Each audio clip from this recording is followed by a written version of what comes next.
Democracy today is considered the most popular and favored form of governance worldwide. Almost all countries claim to be governed democratically, whether they truly are or not. Although the concept of democracy typically evokes ideas such as equality before the law, freedom of speech and press, consent of the governed, the right to vote, and similar notions, there is no unanimous agreement to the definition of democracy. This concept has taken various forms and definitions over time and across different contexts. In this video, we will attempt to provide an overview of the history and expansion of democracy and ultimately describe the current state of the world in this regard. Stay tuned.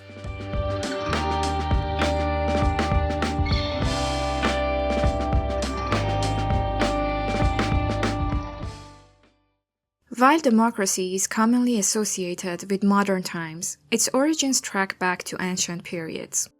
Democracy was born around 500 BC in Athens. With the changes introduced by Cleisthenes in Athenian laws, a new form of governance emerged wherein all citizens participated in decision-making rather than a single individual or a small group. The term democracy was coined from the Greek words demos meaning people and kratia meaning rule to signify this form of governance. In Athenian democracy, laws were proposed for public vote, requiring the majority of citizens' approval for enactment. Executive and judicial positions were also filled through a lottery system among citizens. However, the definition of citizens in Athenian democracy was significantly different from today, limited to adult free male Athenian citizens who had the right to vote, constituting less than 25% of Athens' population. Although the concept of democracy was conceived by the Athenians, the term fell out of use after the fall of democracies in ancient Greece until around 2,000 years later. However, some characteristics of other governments throughout history indirectly contributed to the modern democracy we recognize today. Perhaps the most significant example is found in the Roman Republic.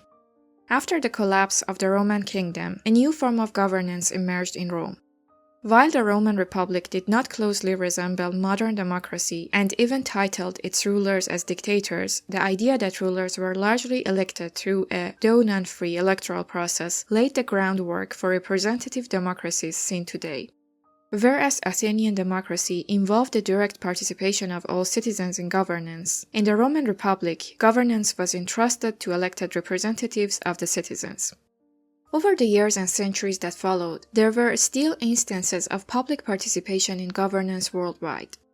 However, another key moment occurred in 1215 with the signing of the Magna Carta in England. The Magna Carta was an agreement between the King of England and the barons that placed limits on the king's power.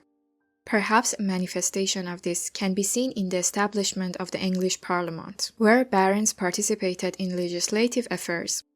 This tradition gradually spread to other places. Nevertheless, the participation rate in the elections was so low that it cannot be equated with modern definitions of democracy. For example, even 500 years after the signing of the Magna Carta and in the late 18th century, only 3% of British population had the right to vote. However, the period that began in the 17th century and gained prominence during the Age of Enlightenment challenged many traditional definitions, including the concept of governance and its justification. Traditionally, the authority of kings was often justified by divine right. However, philosophers such as Hobbes and Locke argued the legitimacy of a state authority over individuals through the concept of a social contract. Locke even took this idea further, asserting that the survival of governments relied on the consent of the governed. Locke's belief, considered a cornerstone of liberal democracy, inspired protests and revolutions in the 18th century in the United States and France. These revolutions not only led to the establishment of democratic governments in their respective countries, but also revolutionized thinking and beliefs worldwide, fostering the creation of revolutionary democratic governments. However, the issue of the limited population eligible to vote remained in these examples.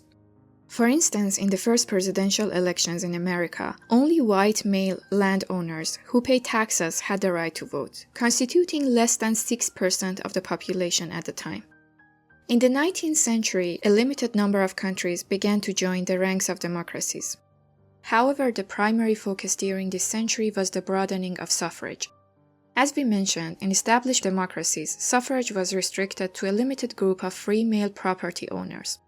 Gradually, the property ownership requirement was abolished, and by the mid-19th century, the limitation on voting rights based on property ownership were no longer prevalent in elections held worldwide. The next challenge was the issue of slavery. Slavery was a common practice in most countries worldwide.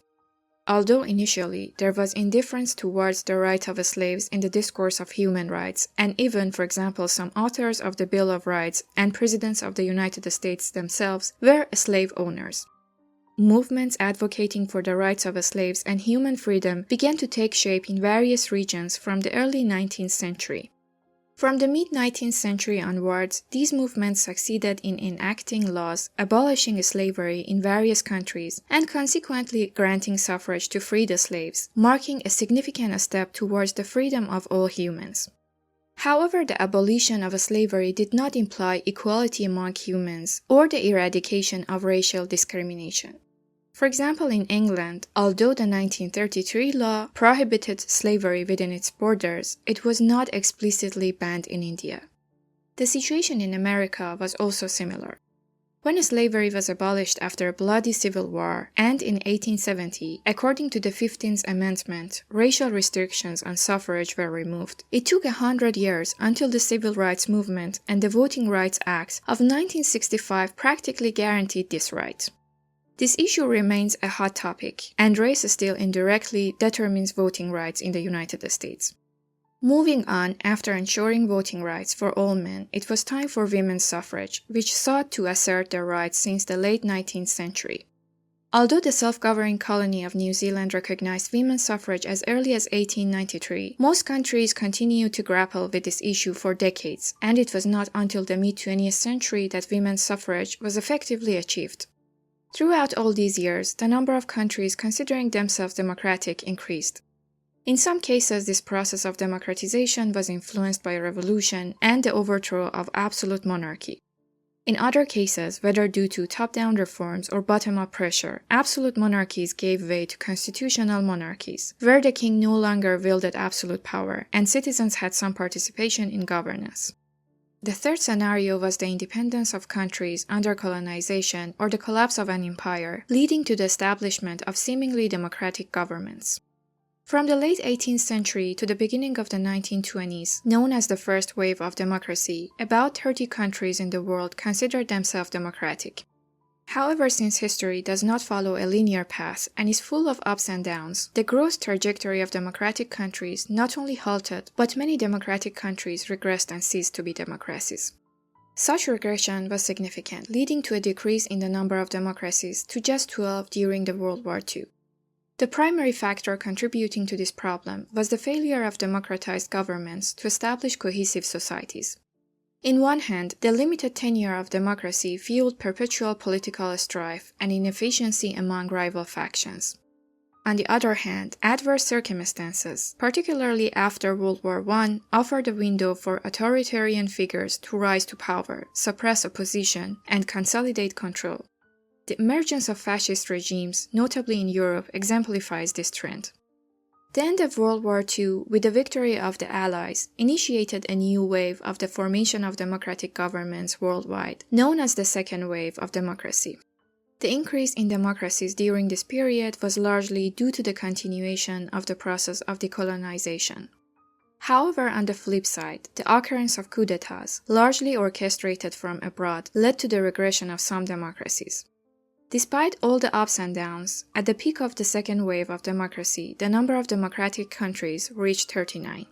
However, the largest wave of democracy began in the mid-1970s, with the overthrow of authoritarian and quasi-fascist governments in Portugal and Spain, which later spread to eastern countries like Korea. With the end of the Cold War, the collapse of communist governments in Eastern Europe, and the dissolution of the Soviet Union, there was a significant increase in the number of countries identifying themselves as democratic. Currently, except for 7 countries, including Saudi Arabia, Oman, the United Arab Emirates, Qatar, Brunei, Afghanistan, and the Holy See, all countries in the world officially introduced themselves as democracies.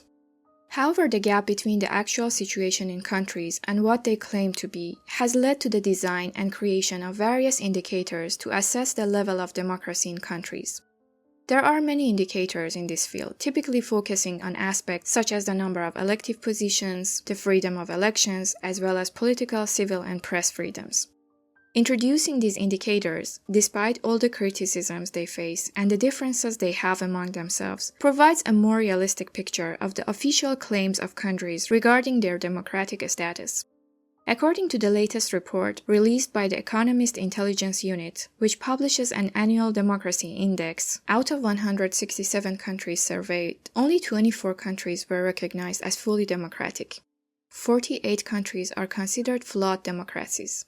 36 countries have a combination of authoritarian and democratic systems called hybrid regimes, and 59 countries, approximately 40% of the surveyed countries, still have authoritarian and non-democratic governments.